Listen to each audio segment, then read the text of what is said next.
Okay. Um, so today in our my reading, Tolstoy talked about trying to um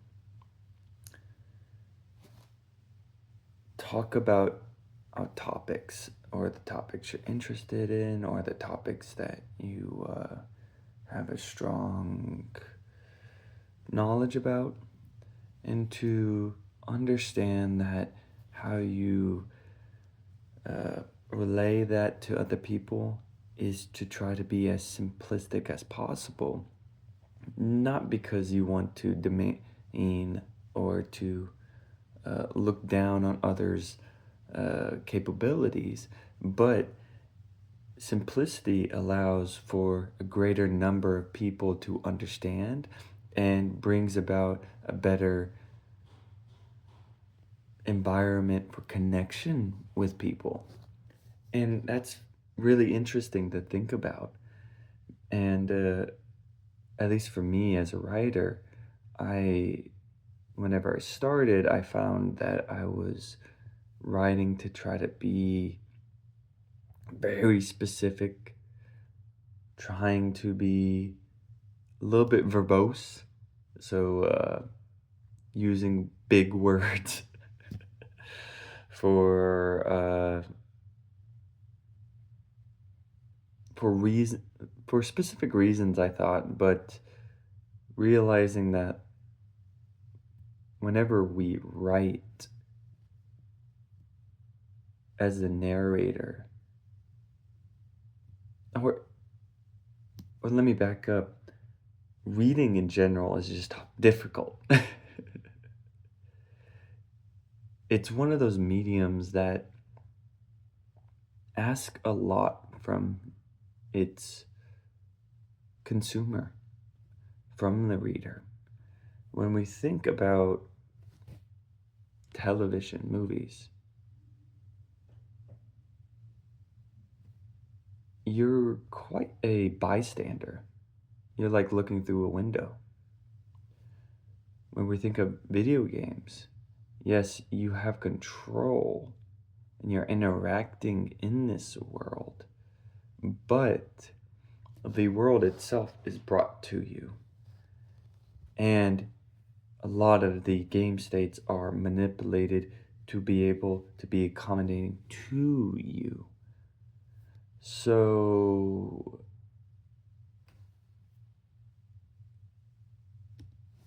yeah, those two. What else? I'm thinking art, but art's starting to be, I don't know the art scene too well in modern times, especially with AI, so can't do that. But let's say those two.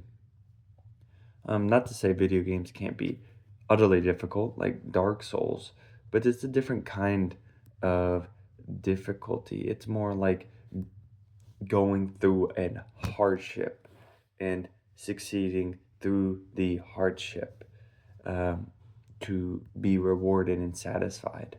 Whereas reading, what it asks from the reader is to be engaged, but it doesn't give you an easy way to be engaged with the book as video games would. Video games create the environment for you already. You're looking at it's creating the dialogue. It's, well, not dialogue, but it's creating the atmosphere, um, the scenes in your head. For a reader, all the scenes are imagined in here and have to be recreated into the mind. So, as a reader, well, as a writer, we have to understand that every person's read of your material is going to be different. They're going to create this scene in their head, and based on their past experiences, their inclinations, what they like, their feeling, their mood, their just being human, means that when they're reading your work, it's probably going to, the recreation of the scenes and the feelings and the characters are going to be different in their mind than any other reader.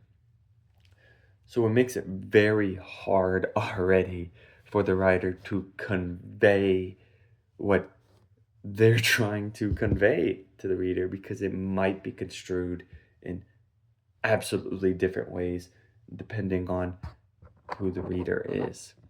And that's why I think, going full circle back to Tolstoy, and why simplicity is so important in at least our writing, especially our speech, but our writing specifically, is because we need to, as writers,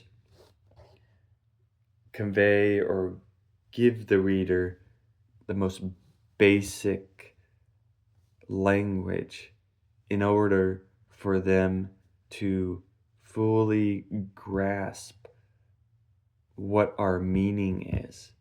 If we layer complexity, well, not complexity, convolutedness into our words, now they have to wade through or shift through the convolutedness and then also understand the scene and also recreate it into their mind. And that's a heavy task. We want, as the writers, to try to be as specific but simplistic as possible so these readers can, one, have an enjoyable experience, and two, to be able to have almost any reader be able to grasp what your writing is saying. Maybe not the maybe not the underlying meanings, but at least the surface level meaning, what you're trying to say. And then the readers, who will all have a different perspective depending on their experience in reading, can then fully argue or agree on what is said instead of trying to understand what it says. And because of that, it brings a greater community and connection to each other. So I thought that was really interesting. It ties back like a lot to Richard Feynman's whenever you're explaining a topic, try to explain it to try to imagine you're explaining it to a 6-year-old. But I like Tolstoy's explanation and reasoning behind it because of that community and connectiveness of it. I never thought about how simplicity in our speech and in our writing can also help more and more people, one, understand it, and two, thus, as connect with the writing and then connect with others. If people can't understand what you're saying, if the people can't understand what you're writing, then they're secluded from the conversation. They're secluded from everyone else who understands it. And it's almost like gatekeeping in a sense, whether you do it unconsciously or consciously. So all those wrapped into my explanation and my response. It just makes it so interesting. Something I didn't think about. So I'm glad I wrote it. And that'll be it for tonight. I'll see y'all later.